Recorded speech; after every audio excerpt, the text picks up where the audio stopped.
সৃষ্টি জগৎকে টিকে রাখার জন্য আল্লাহ রাব্বুল আলামিন আলাদাভাবে পৃথিবীকে সৃষ্টি করেছেন।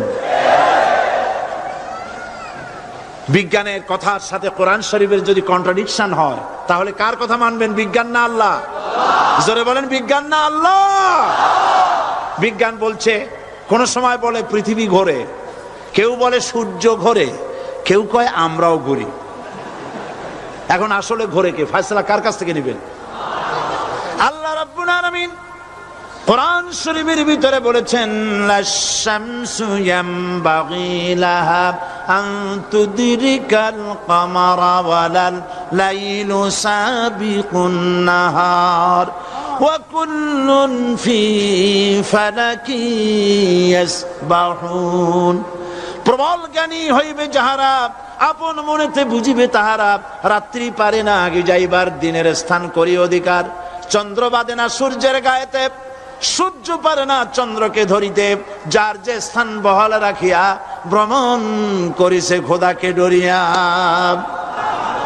একটি নির্ধারিত সময় সীমা পর্যন্ত আপন আপন কক্ষপথে সব দৌড়াদৌড়ি করবে, কারো সাথে অ্যাক্সিডেন্ট হবে না কারো।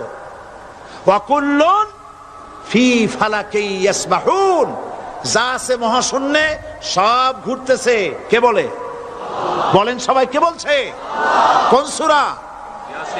সূরা ইয়াসিন। আবার শুনুন, আল্লাহ পাক ফয়সালা দিচ্ছেন, ঘোরে কেডা? শুধু সূর্য ঘোরে না, শুধু চন্দ্র ঘোরে না, আল্লাহ মহাশূন্যে যা রেখেছেন সব ঘুরতেছে, সবই সন্তরণশীল, সব গতিশীল। সুতরাং ফয়সালা তো আল্লাহর কাছ থেকে নিতে হবে। পৃথিবী সৃষ্টি করেছেন, মানব গোষ্ঠী সৃষ্টি করেছেন এবং মানুষের প্রয়োজন মিটিয়েছেন। এই মানুষগুলিকে কে সৃষ্টি করেছে? মানুষ সৃষ্টির ব্যাপারেও দার্শনিকরা মানুষদেরকে বিভ্রান্ত করে। যা কলেজে বিশ্ববিদ্যালয়ে পড়ানো হয়, এই কোরআন শরীফ বিশ্ববিদ্যালয়ে পড়ানো হয়? হ্যাঁ হয়। কয়েকটা আয়াত, কয়েকটা সূরা পরীক্ষায় পাস করার জন্য একটু একটু অপশনাল রেখে দেওয়া হয়েছে। বর্তমান যে শিক্ষা কমিশন, শামসুল হক শিক্ষা কমিশন রিপোর্ট মন্ত্রী পরিষদে অনুমোদন করেছে বর্তমান সরকার। এই শিক্ষানীতিতে বলা হয়েছে ক্লাস 1 থেকে নিয়ে ক্লাস 5 পর্যন্ত ধর্মীয় শিক্ষা দিতে দেওয়া হবে না।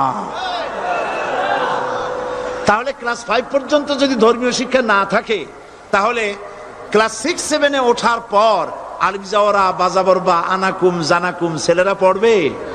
মেয়েরা পড়বে? আসল উদ্দেশ্য হলো ইসলাম থেকে জাতিকে দূরে সরাবার জন্য ষড়যন্ত্র।